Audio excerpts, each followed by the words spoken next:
up, brothers and sisters? Let me hear you, brothers and sisters. No justice, brothers and sisters. We will not be silenced. I don't have time to play with the NFL.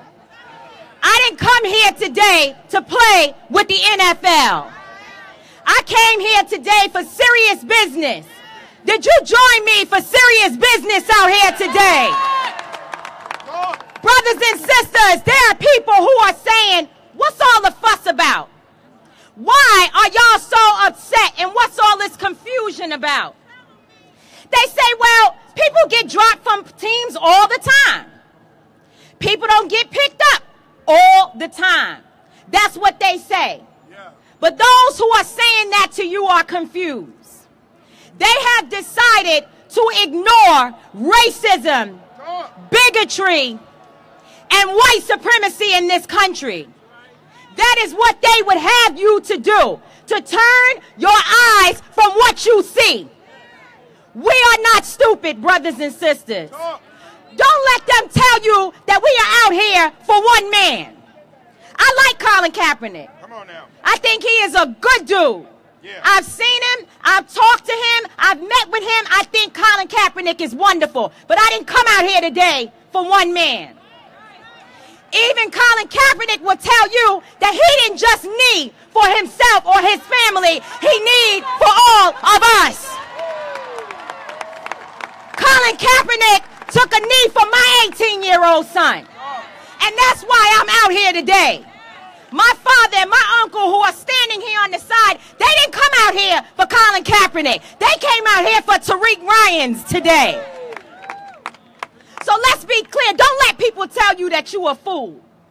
You are very civilized people who know that what we are standing for, we were standing for before Colin Kaepernick took a knee. So the fuss is about our civil liberties. It is about the fact that there is someone that, you know, this is what they would love for us to do. They want us to argue with 32 different teams. That's what they want. They want you to spend your time arguing with 32 different teams. But just like in our fight with the NYPD and with other police departments across this country, we don't talk to individual officers. That can't help us. We talk to the people who are in charge of the system, and the NFL is that. They have a responsibility. It is not okay for you to carve out when you want to stand with us. You want to ignore our issues and our communities, but you want to show up for our black beauty and our black strength. You want to make billions of dollars on our backs and not stand up for our children. You can't be so concerned with touchdowns that you are not focused on the school to prison pipeline.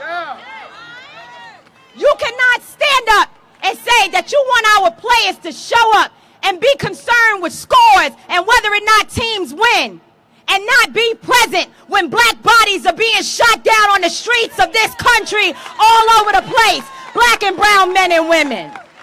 And we're going to hold you accountable. So you heard point number one, that there needs to be a policy, because the other thing they're going to tell you is y'all just came out here for a rally, and the rally don't mean nothing. So the other thing that we've said, one, is we want a policy where players like Colin Kaepernick and those who are taking a knee right now are protected. Their voices are protected, because we didn't send them where they are not to stand up for our communities. Those players have a moral responsibility to speak for Trayvon Martin and Sandra Bland. But the second point is that the NYPD, the NFL, just like the NYPD, cannot police itself. Any organization that is only being looked at from within is a failing organization.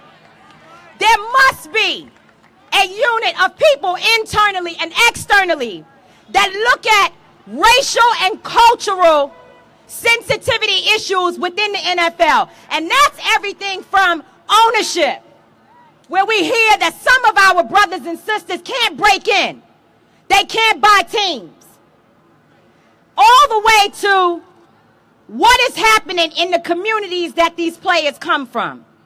These players are walking out of communities and leaving our people wrapped up in the school-to-prison pipeline. They are wrapped up in police brutality. They're wrapped up with homelessness. And our communities are still putting money in the pockets of those people who are sitting behind TVs and scoreboards and not doing anything for our children. So we came here today for serious business, brothers and sisters. We have to be organized and we must be disciplined. We must be disciplined enough to say, I don't care how long you've been watching football. If they don't stand for your children, turn the damn game off. If you can't stand up for yourself, how the hell you expect somebody else to stand up for you? Black man and black woman, brown man, brown woman, whoever you are, stand up because this is your time. Your voice is needed in this moment, and you must stand up with a straight back and tell them that we will not allow what is happening in this country to prevail. So that's all I have to say today. Ladies and gentlemen, I didn't come to hoop. You might not go home saying I was the best speech. But what you will say today is that this sister is telling you we cannot continue to have our backs bent over while people stand up on top of us. Forward together, brothers and sisters. Only together can we win. We need not be afraid because our unity is our power. And if you stand with me and I stand with you, together we will win. God bless you.